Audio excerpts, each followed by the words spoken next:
and it was winter break. My parents were busy this Christmas, so my cousin Brody came over to stay with me in my dorm to keep me company. That night, after Brody arrived, we watched some scary videos on YouTube for a little bit, doing random stuff. After a while, my computer died and we got hungry. Brody and I decided to head down to the cafeteria. Unfortunately, there wasn't any food in the cafeteria, so we just decided to go to the nearby 7-Eleven off campus. As we were leaving the room, I noticed an old man sitting at one of the cafeteria tables in the shadowy back corner. He looked tall, creepy, and had bloodshot eyes. But what scared me most of all was how he kept vigorously licking his lips like he was hungry. What he was hungry for exactly, I didn't want to stick around to find out. A few minutes later, my cousin Brody and I pulled up outside of the 7-Eleven. Brody rushed inside the store to get a Slurpee, and I decided to look for something sweet. I walked into the candy aisle, and there was the creepy guy from the cafeteria.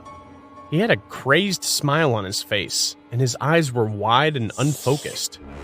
The man said to me, "Hey there, what's your name?" After a moment of just standing there in fear of the worst, I ran over to where Brody was trying to get the Slurpee machine to work, because it was broken. I told him about the creepy guy, but he just shrugged it off as a coincidence. Still, I was disturbed, and told Brody I'd go wait in the car for him. As I walked outside to the parking lot, I couldn't shake the feeling that somebody was watching me, even though I glanced over my shoulder multiple times and didn't see anybody.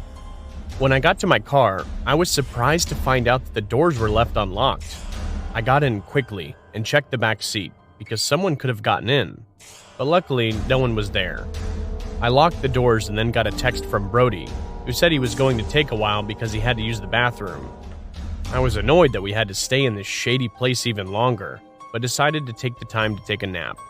However, after a few minutes, I woke up to a rustling sound behind me. I turned to see the creepy guy sitting in the back seat.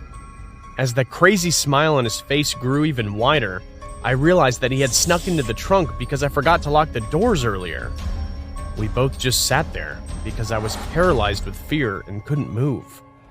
After what felt like an eternity, the man pulled out a large rusty knife and let out a deep, creepy laugh. With a scream, I busted out of the car and ran as the man chased after me. Right then, my cousin Brody came out of the store, and he was pretty muscular from being an athlete. He was able to knock out the creepy guy. While waiting for the cops to arrive, we decided to wait inside, leaving the man's unconscious body there in the parking lot because it had started to rain. We went inside the 7-Eleven and told the store owner what had happened.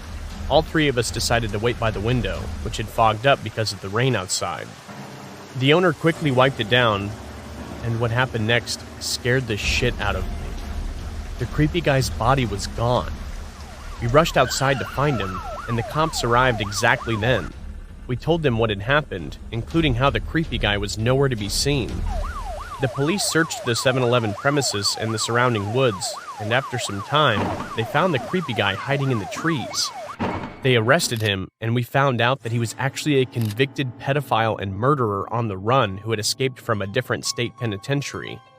Although he was caught, to this day, I wonder what would have happened to me if my cousin Brody hadn't been there to save me.